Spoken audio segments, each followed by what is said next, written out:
First Sand in the Field, Real Issues, Real Solutions is brought to you by Newport First Sand Jamaica Limited, the first on the land.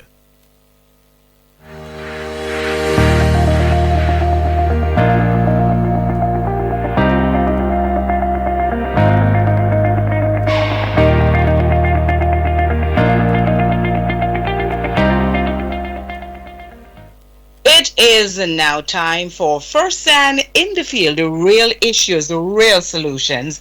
And this morning we're taking a look at flowers and fruit abortion, shedding in agriculture.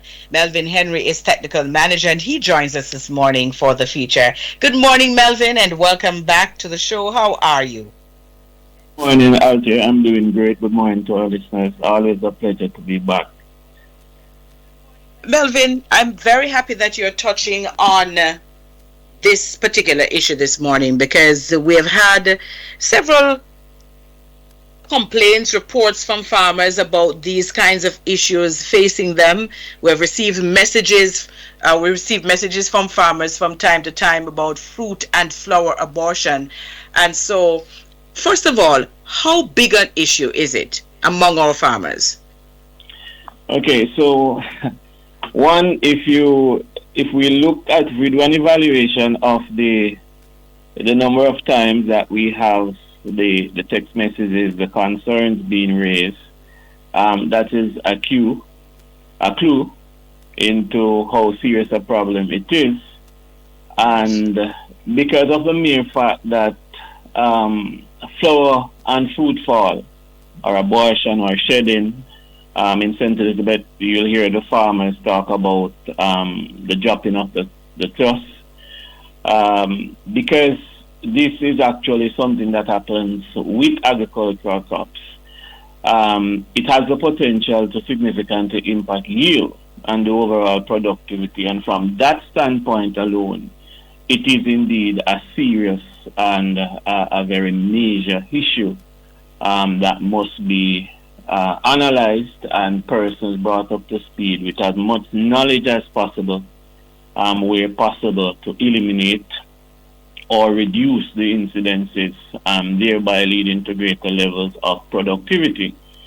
In actual fact, the quantity and the quality of your flowers and fruits produced by any of our foreign plants, which occupies the majority of our agricultural crops, is directly linked to the farmer's output. So the yield of the particular crop is inextricably linked to how well this plant did flower, what was the quality of these flowers, and by extension making the transition to us having fruit set and fruit retention.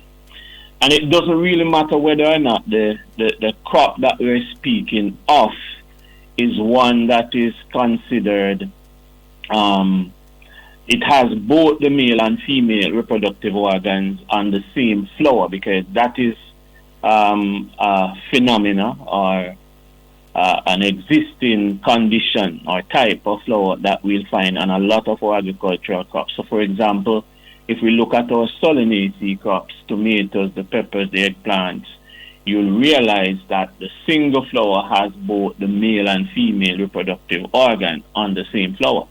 Now, it's a different situation when we turn attention to our cucurbits, so vine crops like pumpkin, watermelon, cucumbers. They produce two separate flowers. There's a male and there's a female. The normal sequence of events is that the male flower appears at least a week before the female flower. So it is in the best interest of the farmer to ensure that this male flower, having appeared a week before the female, is in the best condition until the arrival of the female to facilitate pollination.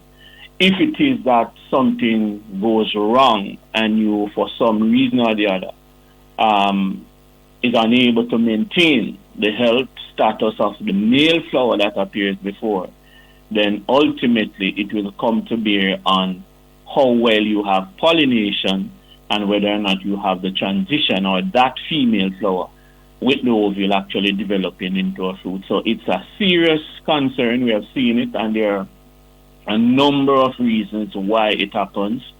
And these are some of the things that we hope to shed light on this morning.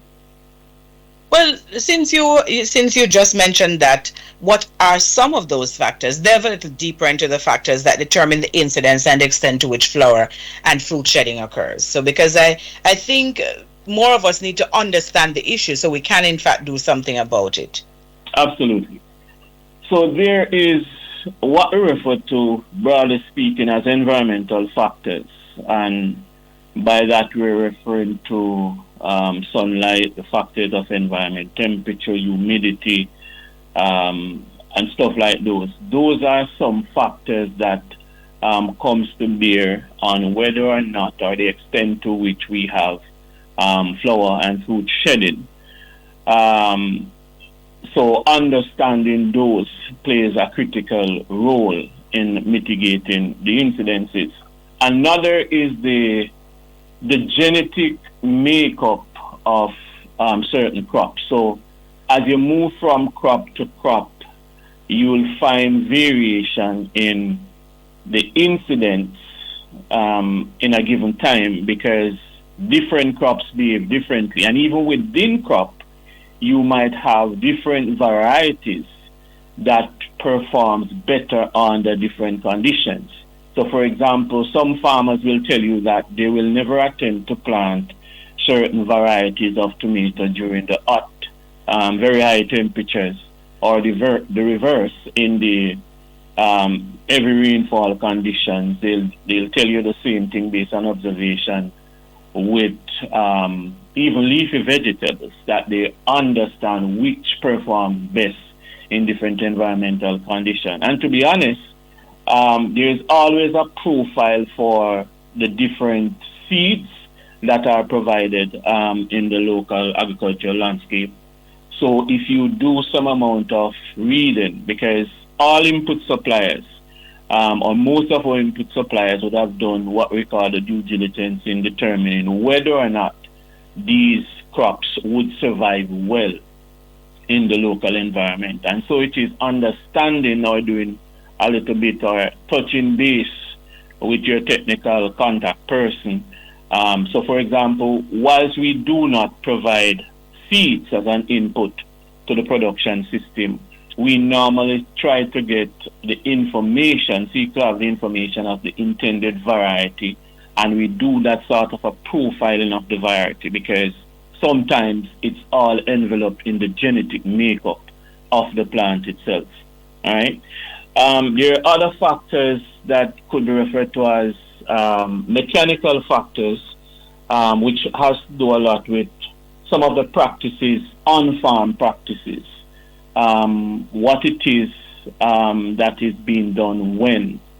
And there are also physiological factors, and critical among them, and it would be remiss of me not to mention this one, is the fact that different nutrient levels or imbalance of nutrient can directly result in the attempt to fruit, the attempt to flower, and you losing those because something is off as it relates to the nutrient management program being applied to the crop in question. So these are just some of the major factors behind us having flower and fruit abortion in our agricultural crops.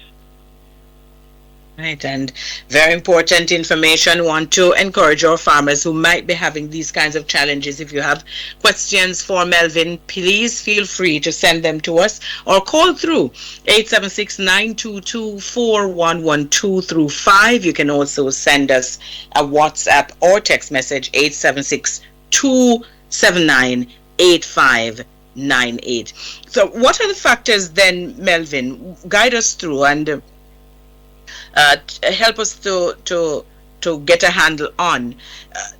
I know each farm is different, but certainly there are factors that would impact the shedding of fruit and flowers. And I wonder, as we go through a drought period, are there factors related to the drought that could cause fruit and flower shedding? And some people are having extra rainfall. Are there factors associated with extra rainfall activities that could lead to fruit and flower shedding? Very good question there, Althea. As you rightly said, there are the environmental factors that are at play. For example, temperature being one. Excessive warm temperatures can initiate what we refer to as a stress response by plants. And this is interesting. In reality, once a plant becomes stressed, a lot of the species will tend to initiate flowering. So if you have a stress condition, you'll have the initiation of flowering, because it is the normal way of life that once organisms are that stressed, especially plants, the intent is to try and ensure that there is the survival of the generation. So it attempts to reproduce. Now, attempting to flower or flowering under a stressful condition is different from whether or not this initiation of flower will actually be retained by the plant and actually make the transition into a viable fruit. And that is what is of importance to all of our farmers. So, all right, Melvin, before you continue with the response, I have Alvin online. Want to take him because I know sometimes when the farmers call, they can't really hold for long. Alvin, good morning. Alvin? Good morning, Alvin. All right, and apparently we have lost him. We do apologize for that. All right, Melvin, please pick up. Okay. So there are times when, for example, you would have farmers at the nursery stage or even having transplanted, let's say, sweet peppers to the field. They will tap themselves on the shoulder, beat the chest as it were, and say, the crop starts production already, when in actual fact, those plants are not in a position to maintain or carry through with what was initiated in terms of flowering. It's just a response to stress. And it therefore means that in a situation like that, being sparsely populated with leaves, the foliage is not what it should be, then the real question is, how will that plant sustain that flower to make it to a fruit and then sustain that fruit? So different factors, stress factors, high temperatures, low moisture levels, for example, is known to cause that sort of an issue as well. So, for example, if you look at pumpkins, in pumpkins, if the drought conditions is extended or for a long period of time, I said earlier that normally with these crops, the male flower appears a week before the female.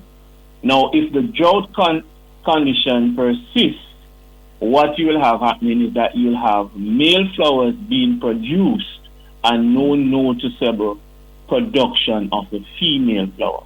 And for a farmer, that does not equate to productivity, because you have nothing to gain. The only purpose for having the male flower is really to pollinate the female flower. So if based on the extended dry conditions, it is not facilitating the development or the production of the female flower, then it therefore means that you're in serious problems as it relates to the back end in terms of productivity. Another environmental... Hold on, Melvin, before you move to the other one, we have to clear the commercial break, so let us do that and come right back. You're listening to Power 106 FM. The time is now 6:31. Farmers, you can now prevent and cure fungal diseases with Eradicate Systemic Fungicide from Newport First and Jamaica Limited. Eradicate is effective against rust in coffee, citrus, sugarcane and peanut, black and yellow cicotoca, early blight, mildews, purple blotch in onions, and other fungal diseases. Get your Eradicate at your nearest farm store or at the Newport First and office, 2A2B Worry Wharf Complex. Stay in control with Eradicate.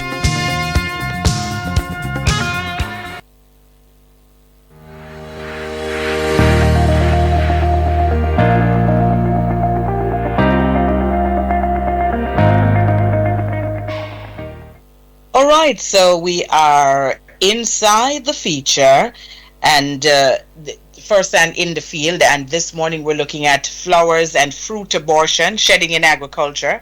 And of course, Melvin Henry is providing the information on the issues, and so we know that Melvin is also providing or going to be providing the information on the solutions. And so, Melvin, we continue to take a look at this very important issue. We're taking a look at the fact that environmental concerns or environmental issues can actually lead to fruit and flower shedding because, of course, any type of stress that the plant comes under can create these kinds of issues. Melvin? Absolutely. And so, whilst we look just now at the drought stress, it is also important to note that the reverse is also a serious concern. All right, hold on, Melvin, before you go to the reverse, because I hear Alvin is back, so let me just go to him. Alvin, good morning. Alvin? Well, this is a very strange occurrence. He's gone again. Melvin, I don't know what is happening, but Alvin is desperately trying to reach us, it seems. Alvin, I'm going to suggest, if you can, send us a WhatsApp message so at least we can get the question that you want to ask of Melvin in. All right, Melvin, sorry about that. Okay, not a problem. We definitely want to hear what it is Alvin had to say to Melvin. So, whilst the drought conditions is an issue where there is inadequate water supply, and it triggers the abortion of both flowers and fruits. I was saying that the reverse also obtained, where for most of our agricultural crops, if it is that we have the root zone being saturated for a longer than ideal period of time, the saturation of the root zone actually interrupts the flow of water and nutrients to the plant. So it therefore means that if you had the plant already initiated flowering or fruiting, if for some reason you have the blockout of oxygen supply to the root zone, where the root zone, as it were now, becomes void of that ability to breathe properly, then it therefore means that the resources required by the fruits and the flowers to be sustained is now interrupted. So there's a total shutdown. So just as how it is when there are some roads that become impassable during flooding, that is how it is. The getting access to where what we refer to as the sink, where the nutrient is required, becomes obstructed. And as a result of that, if you have a young flower, if you have a young fruit not having access to what it requires to remain healthy, then automatically what is going to happen is that fruit will fall, that flower will fall. So it is very important to understand that any of the extremes as it relates to moisture level can come to bear on your net results. And once this is happening, then it becomes a serious concern as it relates to how productive that particular crop will be. All right, and I hear Alvin is back, so let me try to see if we can get him in. Alvin, good morning. Mr. Salty, I'm here now, but I can't wait too long. You know, the minutes them difficult. I realize, so that is why we're trying to get you in. Go ahead. Yeah, I hear Virgin there speaking about the stuff then that happened to the farmers. And fruit and flower fall. Yes. That is not my great problem. It is a problem to me, but not at this moment here. What I really want to ask him about, when you plant sweet potato, what time you fertilize it, and what quality, the best quality and the best input to bring the production up. Are you going to hold, or you just want him to respond and you listen for the response? Yeah, and I need to speak to you otherwise on the coffee topic, so I will listen. All right, no problem. All right, so go ahead, Melvin. I hope you heard what he asked, though. That's the thing about it. I heard he made mention of sweet potato. Right, he said he wants to know what is the best time to fertilize when you plant sweet potato, and also what is the best type of fertilizer to use for the sweet potato? Okay.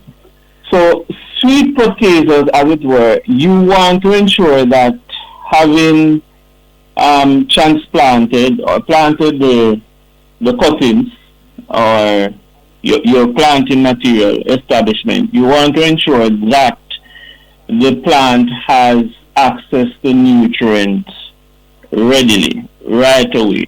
It is very important for that to take place. It becomes critical for the establishment of your initial fibrous roots, which will facilitate the uptake of other resources, nutrients and water, to initiate growth and development. Then it becomes very important that round about the time when we're expecting what we call tuberization, those tuberous roots developing to have access again to another level of nutrient that is in keeping or that will facilitate the development of those tubers. So we normally recommend that either prior to, depending on the soil type that you're working in, or at planting, you do your first application of nutrient. And this is also to be managed, because one of the things that you don't want to happen is that you apply a large volume of your nutrient or all of your nutrients all at once, and you're talking about a crop that is going months in the field. And therefore, when it is time for the tubers to develop, there's nothing to facilitate that process. The nutrient could be lost either by leaching or other means, and as a result, it is very important to be timely.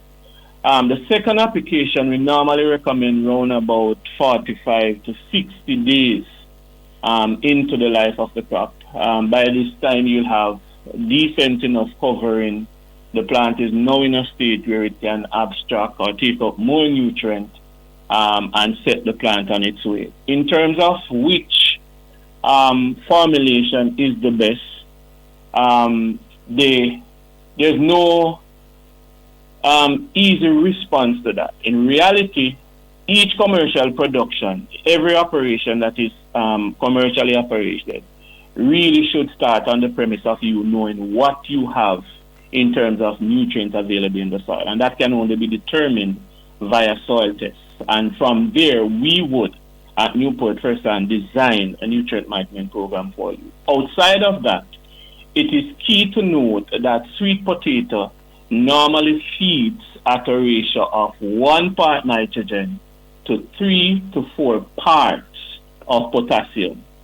So a ratio, for example, that we developed many moons ago for those farmers who are reluctant to do the soil analysis is the 8-21-32. So 8 4s 32. 32 parts potassium, percentage potassium, to 8 parts nitrogen. And the reason why the nitrogen component is this low, because I know that is a common question among farmers and it seems alarming. If it is that you oversupply nitrogen to the crop, what you'll tend to see happening is that you'll have a lot of elongation of both the vines and also the roots, because the ratio between the nitrogen and potassium is off. You will have the roots growing instead of growing to a particular length and stopping there and start to develop sideways. So that's the best goal if it is that you're not subscribing at this point in time in doing a soil analysis for us to guide you accordingly. So the 8-21-32 is your best pick outside of a soil analysis. All right. Thank you so very much, Melvin, for that comprehensive response. I'm sure that Alvin and other sweet potato farmers do appreciate that. And perhaps that might lead you to do something with sweet potatoes again here on during the feature.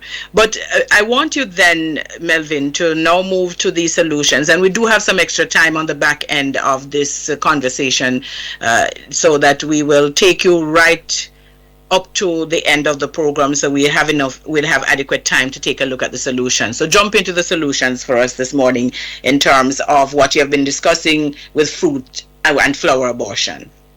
Okay, So just one point before we head into the solutions or the strategies. Now, it is important to note that there are pretty much two major categories of fruit and flower shedding or abortion. One being a natural abortion.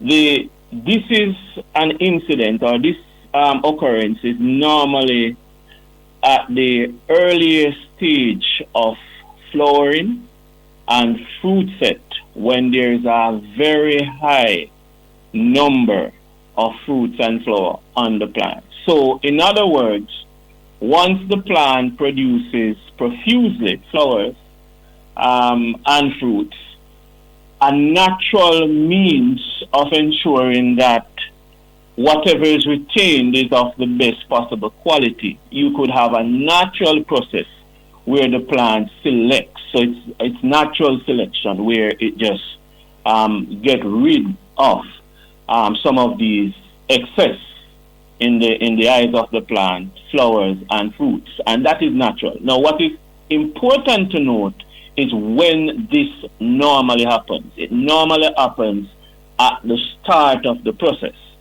Now, the abnormal shedding of your thrust, your fruits and flowers occurs later in the life of the plant, and this is the most dangerous, because having made it to a decent period in the life of the crop, the expectation of all of us as farmers is that these would be retained. So if you start to see you're having fruit and flower fall later in the life of the crop, and again you're not having a lot of flowering taking place, then this is abnormal, and this is normally triggered by one of the factors that we explained earlier.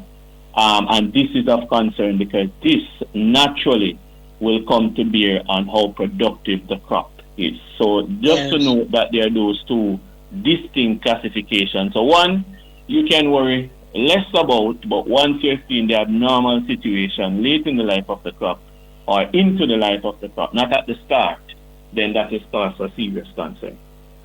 All right, and then Melvin, we're on to the final break. So once we clear that, then we will get those solutions from you. Miss Betty, early blight take over my tomato. And me pepper full of powdery mildew. What me I go do? Clear way. Oh, you are tell me to clear way. When you think me and your friend? No, Mas Kelso. May I tell you to use Clearway from Newport First and Jamaica. It is a contact and systemic fungicide with protective and curative actions against a wide range of fungal diseases such as anthracnose and early blight in tomato, purple blotch in onion, late blight in potato, leaf spot in peanut, powdery mildew in pepper, and much more. Thanks, Miss Betty. You're really my friend. Me call me Newport First and rep right now. Can't forget that name there. Clearway. Clearway. Farmers, get your supply today. Another premium product from Newport First and Jamaica Limited.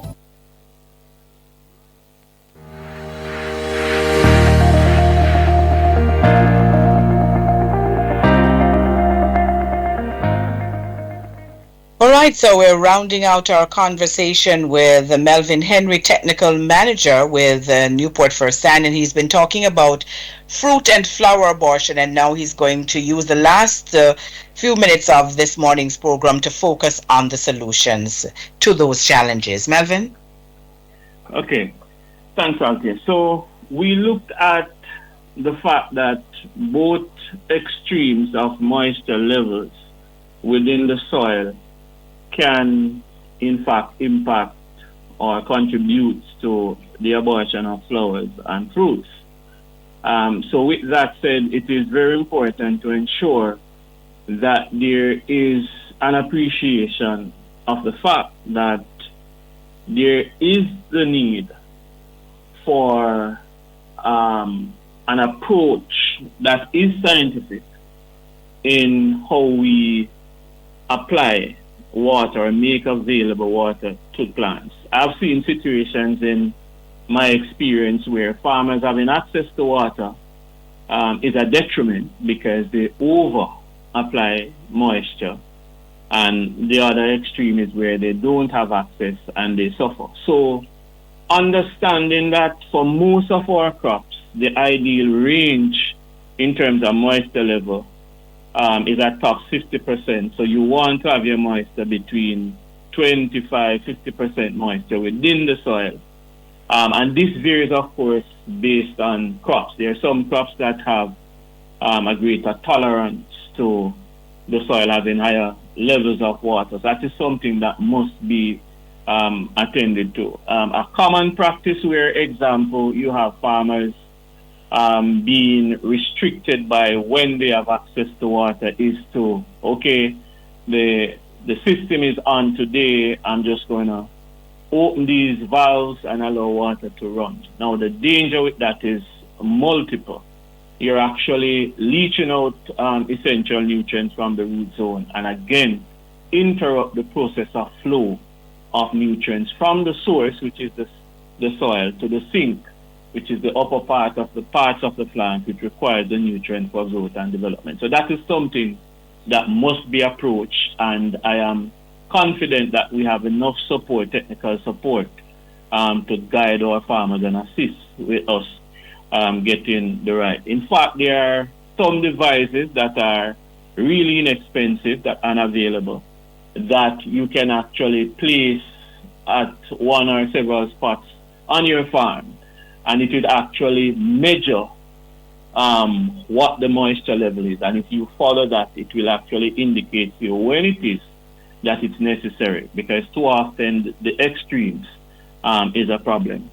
We didn't mention lighting as an environmental factor, but it is one of those factors as well that affects the shedding of your flowers and fruits, because if it is that the lighting is not adequate, it ultimately affects pollination. And oftentimes, for example, you might visit some greenhouses and farmers will complain about the fact that they're losing the flowers, they're losing the young fruits. But upon close inspection, you realize that, for example, the plastic covering of the greenhouses are in dire need of some cleaning to ensure that there's a better penetration of light to facilitate the whole developmental process. So lighting is also important. And separate and apart from greenhouses, plants that are planted in open field conditions, it is important to pay close attention to the planting density, meaning how many plants are established per area. If it is that the plants are planted too closely packed, then they start to compete for, among other things, light.